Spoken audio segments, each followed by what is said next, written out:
Welcome to another session of assembly language programming.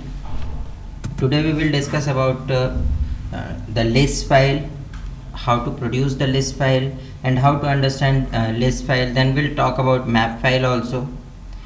We'll discuss that how to execute the program with the help of MASM, and we'll discuss about how to execute the program from TASM. Means हम turbo assembler और Microsoft assembler दोनों से ही programme का execution समझेंगे. इसके अलावा हम discuss करेंगे different type of processor directives के बारे में. ठीक है, and will discuss about loop instruction and extern directive. Will also discuss about addressing and then we'll discuss about base and index addressing and different type of addressing in both types of processors like 16-bit processor as well as in 32-bit processor. We'll discuss about pointer and we'll discuss about labels also. So let's start with the session with list file. List file क्या होती है? जब आप coding करते हैं तो coding करते समय हम .asm फाइल बनाते हैं.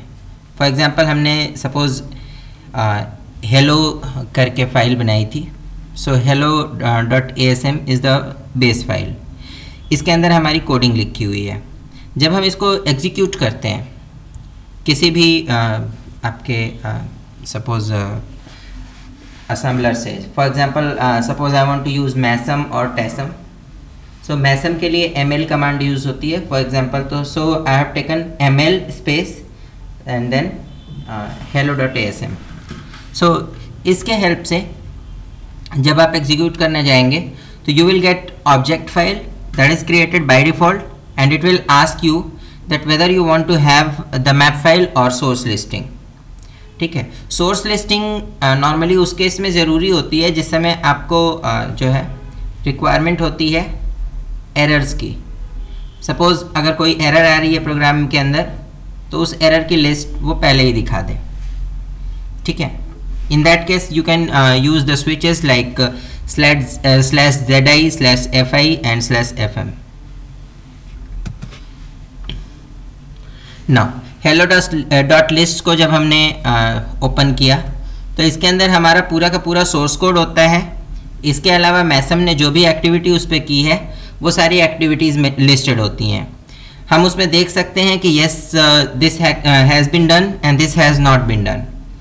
ठीक है, दूसरी बात आपको उसमें जहाँ जहाँ एरर्स मिलती हैं ये एरर्स को डिफाइन कर देता है that this is the place where error is.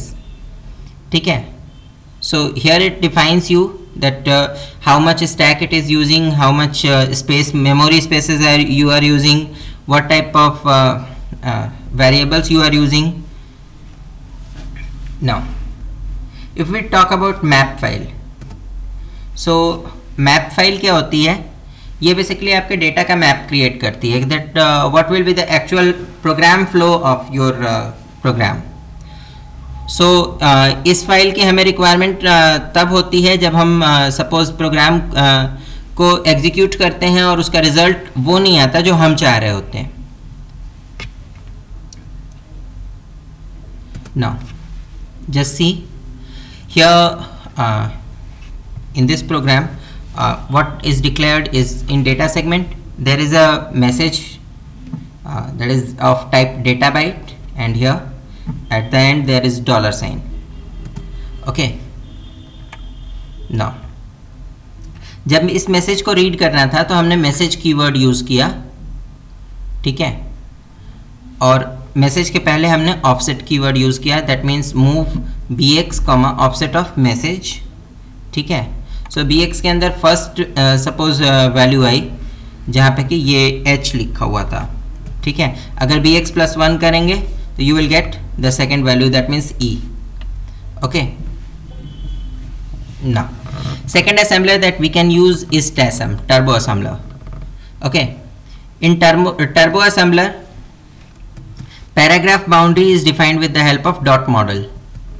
okay, and if we talk about execution part then it has basically 3 different parts.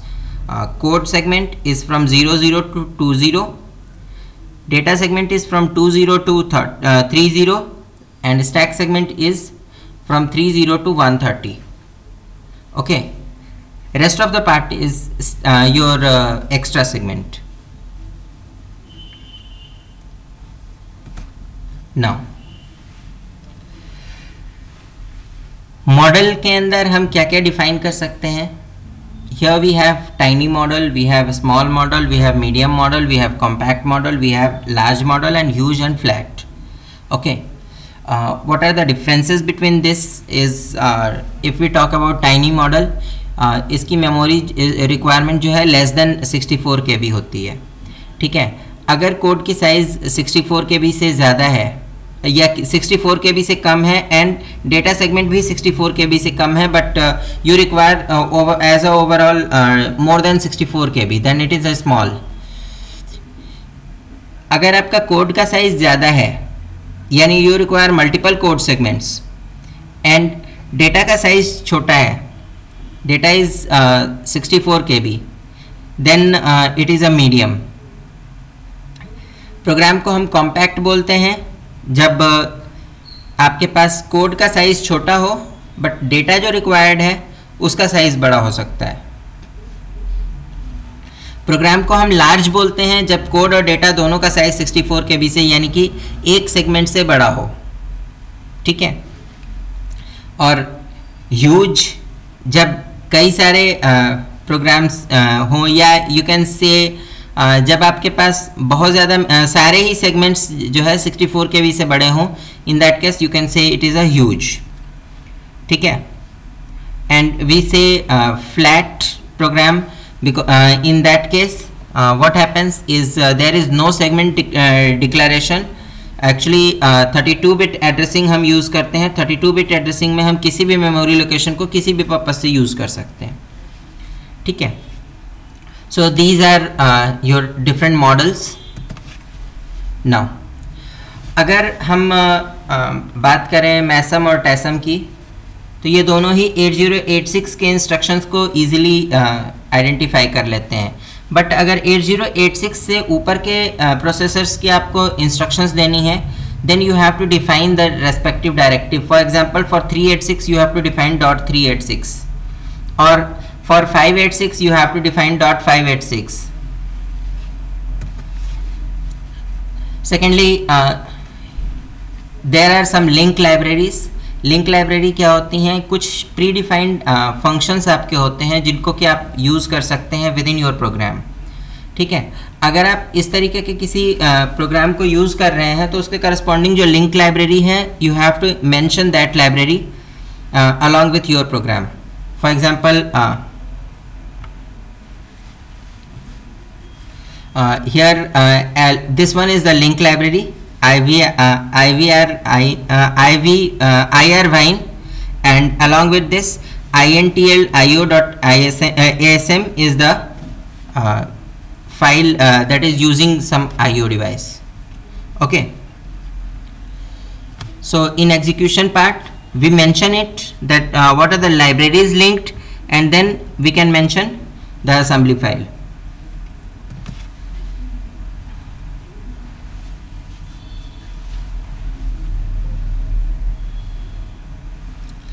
कोई भी प्रोग्राम जो एक्सटर्न डायरेक्टिव यूज़ करता है, वो प्रोग्राम आपके किसी भी एक्सटर्नल प्रोसीजर्स को कॉल कर सकता है.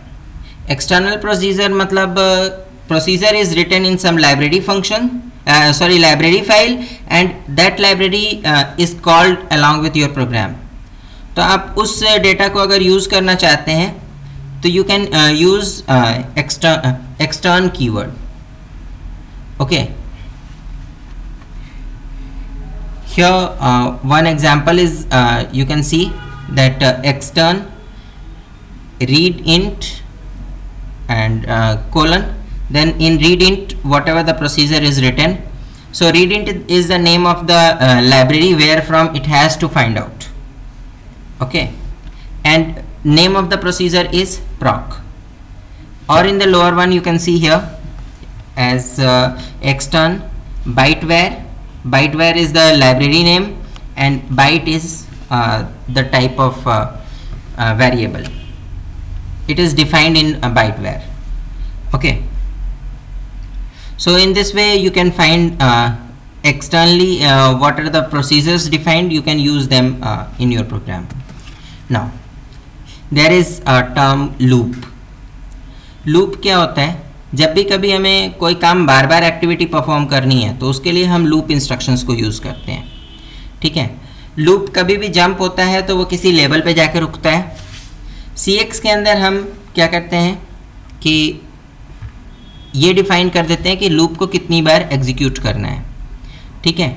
So what we do is suppose I have to run the loop for 5 times. So I will move 5 in CX. Then I will call the loop. Loop जो है ये आपका बार बार उन इंस्ट्रक्शंस को एग्जीक्यूट करता रहेगा. लूप के बाद जो लेवल लिखा रहेगा ये वहीं पे जाके जंप करेगा. ठीक है. और जितनी बार जंप करेगा ये CX की वैल्यू 1 से डिक्रीमेंट करता चलेगा. मेक श्योर दैट आपने लूप के भीतर कहीं CX की वैल्यू इंक्रीमेंट ना कर रखी हो, बिकॉज अगर आप CX के अंदर CX की वैल्यू लूप के अंदर अगर इंक्रीमेंट कर देते हैं तो इन that case the loop will never stop. If suppose you are using 32-bit system, then you can use loop D instead of using loop. You can use loop D. So here you can see the loop example as CX के अंदर 128 move किया गया, then DL के अंदर 0 and AH के अंदर 2. Now AH के अंदर 2 इसलिए दिया गया that we want to print. And what we want to print is all the ASCII characters from 0 to 128 or 127, not 128. Okay. Interrupt 21H is called for printing. DL is incremented, then loop to next. Come back to this place. अब ये instructions आपकी कब तक चलेंगी? जब तक ये 128 घटते घटते 127, 26, 25, 24, 23 करके 0 नहीं हो जाएगा.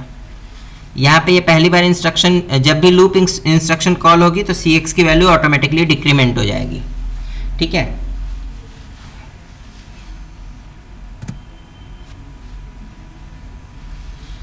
नाउ CX रजिस्टर जो है इसको इनिशियलाइज करना ज़रूरी है. Now if suppose you execute loop for one time, it automatically goes it decrements the value by -1. ठीक है. आप जो मैक्सिमम वैल्यू इसमें रख सकते हैं that can be 0 all F. Now addressing, it can be of two types, direct and indirect. In case of direct, what we can do is we directly give the value or location. Indirect addressing के अंदर क्या करते हैं, हम brackets इस्तेमाल करते हैं जिसमें हम पॉइंटर्स डिफाइन करते हैं. ठीक है. फॉर एग्जांपल अगर ऑपरेंड की हमें लोकेशन डिफाइन करनी है कि ये रैम में मेमोरी लोकेशन नंबर 50 पे मिलेगा, in that case we define it with the help of these square brackets. In example here you can see move AX comma SI. Whatever is the value of SI, उस जगह पे जो भी data रहा होगा वो आ जाएगा AX रजिस्टर के अंदर. ठीक है. इन द सेम वे अगर आप वो स्क्वायर ब्रैकेट लगाना भूल जाते हैं तो इन दैट केस AX के अंदर क्या मूव होगा, जो SI की करंट वैल्यू है. ठीक है. In programming you can define these address. Suppose I have to define some array. So array तो define कर दिया. Okay. Now I want to basically access the memory locations. So to access memory, first memory location we can use in source index we can put arrays index. Okay. Now I want to access the second location. Then what to do? I have to go for the next word. Next word कितने bite के difference पे होता है? 2 bite के. So इसके अंदर 2 add कर दिया एंड नेक्स्ट वैल्यू को रीड कर लिया. ठीक है. In this way we can find out all the next values. Now indirect addressing के लिए जो हम रजिस्टर्स इस्तेमाल कर सकते हैं, they are normally base pointer, base register, source index and destination index in case of 16-bit system. In case of 32-bit system, you can use all general purpose registers, you can use base pointer, stack pointer, source index, destination index. All these registers are valid registers. Okay, in next part we will discuss rest of the things. Thank you.